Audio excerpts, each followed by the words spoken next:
మీరు ఎవరెంత జాకీలు పెట్టి లేవట్టినా భారతీయ జనతా పార్టీ పని అయిపోయింది ఈ దేశంలో క్లోజు. 2030 తర్వాత దాని ఆఫీసులను ఈ మఠాలకు ఇచ్చేయకపోతే నన్ను అడుగురు. మఠాలు కైవసం చేసుకుంటాయి. ఎవడో వద్దు, ఇంకా పాకిస్తానోడో ఈడో ఆడో ఎవడొద్దు.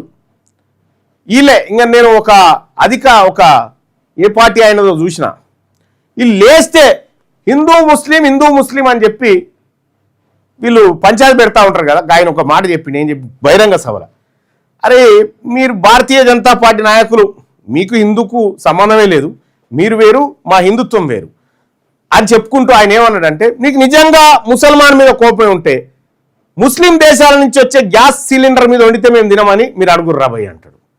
ముస్లిం దేశాల నుంచి వచ్చే ఆయిల్ను మా కార్లలో పోసుకోము అని చెప్పి మీరు చెప్పుర్రా ఒక మాట మీ దమ్ముంటే అని చెప్పి చెప్తాను. దానికి ఏం సమాధానం? గోమాతకు ఆవును జాతీయ జంతువు చేయరంటే చేయరు. ఎందుకు చేయరు? ఆ కొట్లాట అట్లుంటేనే వీళ్ళ పబ్బం గడుస్తుంది కాబట్టి.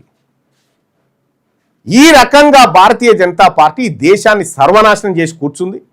నరేంద్ర మోడీ ప్రధానమంత్రి అయినప్పటికీ డాలర్ విలువ 59 రూపాయలు ఉండే, ఇవాళ 96 రూపాయలకు వచ్చింది. సిగ్గుచేటు. 10-12 ఏళ్లల్లా ఈ దేశం పరిస్థితి గిడికి తీసుకొచ్చింది నరేంద్ర మోడీ. భారతీయ జనతా పార్టీ చేసినటువంటి మోసం ఇంకా మళ్ళీ ఈయన ఈ బీఆర్ఎస్ పార్టీ ఇక మేము సాటుకు ఇప్పుడు సార్ మేము మొన్న పేపర్ లీక్ అయినా కూడా మేము మిమ్మల్ని ఏమో అనలేదు సార్, మా అంతరం మేమున్నాం అని చెప్పి రేపు పొత్తుకుపోతుండొచ్చు. భారతీయ జనతా పార్టీ ఏ లెవెల్ పడితే వాడు సర్వనాశనం పార్టీగా మీరు గుర్తుపెట్టుకోరు. తాజెడ్డ కోతి వనమంతా చేసినట్టుగా ఆడ కలకత్తాలో ఈవీఎంలు కాలిపోతాయి, దాని మీద సప్పుడు ఉండదు. ఏంది దేశంలో? జన్జీ యువత మీరు మేల్కొన్నారు, మీకు హ్యాట్సప్. తెలంగాణ రాష్ట్రంలో ఉన్నటువంటి యువతకు కూడా చెప్తా ఉన్నా, ఈ ప్రభుత్వాలే మినహాయింపు కాదు, మనకు ఈ ప్రతిపక్ష పార్టీలే మినహాయింపు కాదు. మన కాళ్ళ మీద మనం నిలబడాలి. మన ఆలోచనలు అసెంబ్లీలో ప్రతిబింబించాలి. మన ఆలోచనలు ప్రజల ఆకాంక్షలు చట్టాలుగా మారాలి. అప్పుడు మాత్రమే మన బతుకులు మారుతాయి. అందుకోసమే ఏం దోపిడీ ఆగిపోయిందే? తెలంగాణ రాష్ట్రం వస్తే మన నిధులు మనకు కాళేశ్వరం ప్రాజెక్టు 1,47,000 కోట్ల రూపాయల ప్రాజెక్టుతోని ఎన్ని ఎకరాల భూమి బారింది దొరికేనా? 48,000 ఎకరాలయా? 48,000 ఎకరాలు. ఈ సత్యం ఈయన చెప్పడు, ఆయన చెప్పడు. కాళేశ్వరం తోటి తెలంగాణ రాష్ట్రంలో కేసీఆర్ చేపట్టిన ప్రాజెక్టులతో బాగుపడ్డది ఎవరు? మెగా కృష్ణారెడ్డి బాగుపడలేదా? ఈ కాంట్రాక్టర్లు అందరూ బాగుపడలేదా? 1000 కోట్లకు వచ్చే పంపులను 7,000 కోట్లకు తీసుకురాలేదా బిహెచ్ఎల్ దగ్గర నుంచి? ఇదంతా దోపిడీ ముఠ.